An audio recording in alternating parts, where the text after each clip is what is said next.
সমাজবিজ্ঞান দ্বিতীয় পত্রের সঠিক সমাধান মিলিয়ে নেও সবাই। 1-এর ক, 2-এর গ, 3-এর ক, 4-এর খ, 5-এর ক, 6-এর খ, 7-এর গ।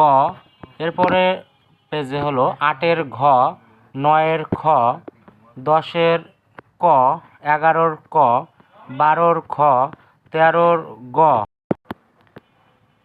14-র ক, 15-র ক, 16-র ঘ, 17-র ঘ, 18-র খ, 19-এর খ, 20-র ঘ, 21-এর ক, 22-এর ঘ, 23-এর খ, 24-এর ঘ, 25-এর খ, 26-এর ঘ, 27-এর খ, 28-এর ঘ, 29-এর ক, 30-এর গ। সবাই সাবস্ক্রাইব করবেন।